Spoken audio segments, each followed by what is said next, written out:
Bill కార్మికుల సమస్యలు పరిష్కారానికి అండగా ఉన్న మంత్రి సీతక్క తమ సమస్యలు పరిష్కరించాలని బిల్లు కార్మికులు మంత్రి సీతక్కను వేడుకుంటున్నారు.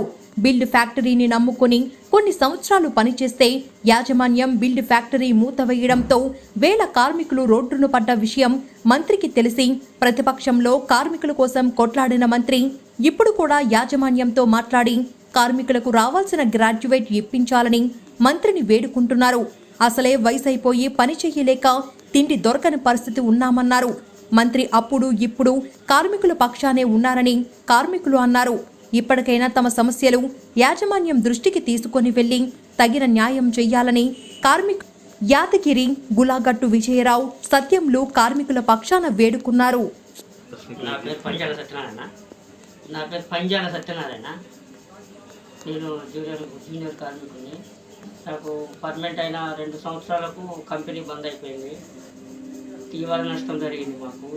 మేము దాదాపు ఒక 9 సంవత్సరాలు నాన్ పిఎఫ్గా 9 సంవత్సరాలు పిఎఫ్గా చేసి 18 సంవత్సరాలు కష్టపడ్డాం. ఇక్కడే కష్టపడ్డాక పర్మనెంట్ అయిన 2 సంవత్సరాల కంపెనీ బంద్ అయిపోయింది.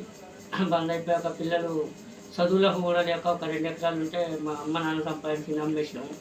అదే దాన్ని ఎంతో కష్టపడి చేసినాం. సీతక్క గారు కూడా మాకు ఎన్నో పోరాటాలలో ఎన్నో లాఠీ ఛార్జీలలో కూడా పాల్గొన్నది. రఘునాథపల్లి భూములలో కూడా ఎన్నో రాష్ట్రకూరలలో పాల్గొన్నది. మాకు అప్పటి నుండి కూడా ఆమె మొదటి నుండి కూడా పాల్గొంటూ వచ్చింది ప్రతి ఒక్క విషయంలో కూడా. ఇవాళ కూడా ఆమె కంపల్సరీ ఒక మినిస్టర్ పదవులు ఉన్నది కాబట్టి మా ఎన్నంట ఉంది. మాకు వచ్చేటి గ్రాడ్యుయేట్ కానీ ఏవి కానీ కంపల్సరీ ఇప్పించాలని రాష్ట్ర ప్రభుత్వ దృష్టికి పట్టకపోయి మమ్మల్ని కంపల్సరీ మాకు వచ్చేటి అన్నీ ఇప్పించాలని మేము కోరుకుంటున్నాం. నేను గులగట్టు విజయరావు, కంపెనీ సీనియర్ కార్మికునిగా చేసి 2021 సంవత్సరంలో రిటైర్డ్ అయినాను. నాకు ఇప్పుడు 61 సంవత్సరాలు. మేము ఎక్కడ పనిచేసే పరిస్థితి లేదు. మా పిల్లల భవిష్యత్తు కోసం, చదువుల కోసం నానా ఇబ్బందులు పడి బతుకుతున్నాము. చాలామంది అనారోగ్యంతో ఒక 100 కుటుంబాలు, ఒక 60-70 మంది చనిపోయారు. 30-40 మంది పెరాలసిస్తో బాధపడుతున్నారు. మా బాధలను అర్థం చేసుకొని సీతక్క మొదటి నుండి కూడా మా ఎమ్మటి వెన్నంటూ ఉంటూ మమ్మల్ని కాపాడుకుంటూ వచ్చింది.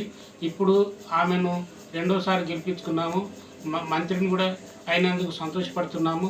అదేవిధంగా ఇప్పుడున్న పరిస్థితులలో కంపెనీ భవిష్యత్తును ఆలోచించి దాన్ని నడిపించడానికి ప్రయత్నం చేస్తున్నారు సీతక్క గారు. అదేవిధంగా మా భవిష్యత్తును కూడా ఆలోచించి రేవంత్ రెడ్డి దగ్గరికి తీసుకుపోయి ఆమె సమక్షంలో గవర్నమెంట్ తరఫున అప్పుడు టీఆర్ఎస్ ప్రభుత్వం 320 కోట్లు ఇస్తానన్నది. ఆ ఇచ్చే దాంట్లోనైనా మాకు ఎంతో కొంత ఒక 50 కోట్లు ఎంతో ఇచ్చి మా కార్మికులను అందరిని ఆదుకుంటే మేము బాగుపడతాము. మా సీతక్కకు మేము ఎల్లవేళలా రుణపడి ఉంటాము. ఆమెతోనే జీవితాంతం ఎన్నెంటూ ఉండి ఆమెను ప్రతిసారి గెలిపించుకోవడానికి ప్రయత్నం చేస్తాము. మా వంతు కృషి చేయడానికి మా పిల్లలను కూడా మేము ఆమెకు సపోర్ట్ చేయమని చెప్తున్నాము. అదేవిధంగా ఇప్పుడున్న పరిస్థితులలో మాకు చేతగాని పరిస్థితి, చాలామందికి చేతగాని అనారోగ్యంతో కూడుకుని ఉన్నాము. మాకు గవర్నమెంట్ నుండి కానీ కంపెనీ తరఫు నుండి కానీ ఎంతో కొంత డబ్బు ఇచ్చి మమ్మల్ని ఆదుకోవాలి. 2016-15 సంవత్సరంలో రఘునాథపల్లికి అక్క వచ్చినప్పుడు మాతోటి ఉదయం నుండి సాయంత్రం వరకు మా ఇంటే ఉన్నది. మమ్మల్ని నేను ప్రతిపక్షంలో ఉన్నా మనం చేసే పరిస్థితి లేదని చెప్పింది. ఇప్పుడు మంత్రి అయింది కాబట్టి మాకు సహాయం చేసి మమ్మల్ని ఆదుకోవాలని చెప్తూ ఈ అవకాశం ఇచ్చిన మీ అందరికీ ధన్యవాదాలు తెలుపుతున్నాను. అప్పుడు టీఆర్ఎస్ పార్టీ ఉన్నప్పుడు ఎమ్మెల్యేగా సీతక్క గారు మా గురించి ఎన్నో మీటింగులు పెట్టి ఎంతో సహాయం మాట్లాడింది.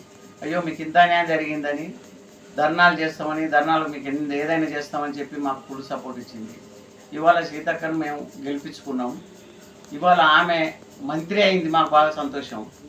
మంత్రి అయినాక మమ్మల్ని కొంచెం ఈ కష్టంలో మాకు 2014 బంద్ అయింది కాబట్టి ఇన్ని రోజులు మాకు జీతాలు లేక మేము కూలీనాలు చేసుకొని వస్తున్నాం, బాగా ఇబ్బంది పడుతున్నాం. మీరు దయచేసి కొంచెం మాకు ఒడ్డున పడేస్తట్టు మాకు సాయం చేయాలని మేము కోరుకుంటున్నాం.